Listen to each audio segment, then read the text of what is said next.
Informasi lainnya pemirsa, Wamenkumham Edi Hiarij mengaku belum tahu soal penetapan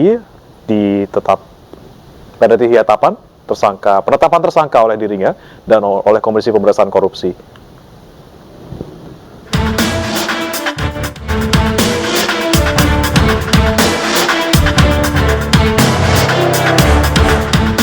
Wakil Menteri Hukum dan HAM Edward Omar Syarif Hiari atau Edi Hiari mengaku belum menerima surat perintah dimulainya penyidikan atau SPDP dari Komisi Pemberantasan Korupsi.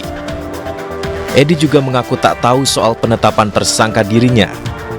Sementara itu pihak Kementerian Hukum dan HAM akan berkoordinasi lebih lanjut terkait pemberian bantuan hukum untuk Edi. Sebelumnya KPK menetapkan Wakil Menteri Hukum dan HAM Edi Hiari sebagai tersangka kasus dugaan suap dan gratifikasi. Edi menjadi tersangka bersama 3 orang lainnya. Hingga kini KPK masih mengumpulkan barang bukti dan memeriksa sejumlah saksi. Dugaan korupsi di Kemenkumham kan kemarin kami sudah jelaskan ya, memang sudah naik proses penyidikan, kemudian semalam pimpinan Pak Alex juga sudah menjelaskan, saya kira sudah jelas. Sekarang adalah proses menyelesaikan kumpulan alat bukti, kemudian pemeriksaan saksi pasti kemudian kami agendakan ke depan. Jadi kami berharap teman-teman tunggu dulu, nanti setiap perkembangannya pasti kami sampaikan terkait hal itu gitu ya. Kami butuh waktu, kami butuh proses untuk menyelesaikan sebuah perkara, karena tentu kami juga tidak ingin gerusa-gerusu begitu ya, tetapi kemudian tidak memperhatikan aspek formil gitu ya, aspek material dari perkara itu sendiri. Karena tentu ada proses panjang sampai kemudian kami akan pertanggungjawabkan seluruh hasil proses penyidikan ini di depan Majelis Hakim Pengadilan Tindak Pidana Korupsi. Kasus yang menjerat Edi bermula dari laporan Indonesia Police Watch atau IPW. IPW menyebut Edi menerima gratifikasi senilai 7 miliar rupiah.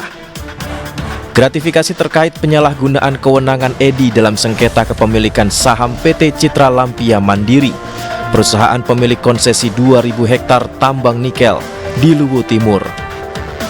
Namun Edi membantah dan menilai laporan IPW adalah fitnah.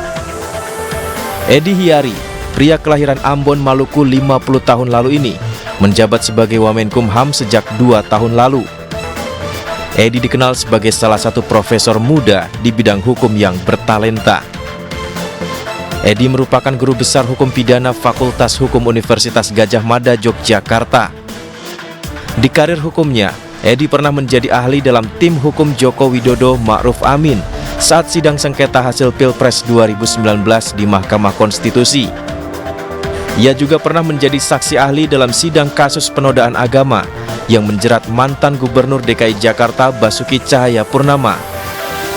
Selain itu, Edi juga pernah hadir sebagai saksi ahli dalam sidang kasus pembunuhan berencana menggunakan kopi sianida 2016 lalu.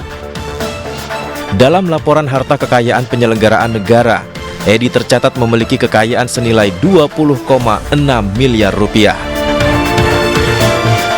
Dari Jakarta, Tim Liputan iNews melaporkan.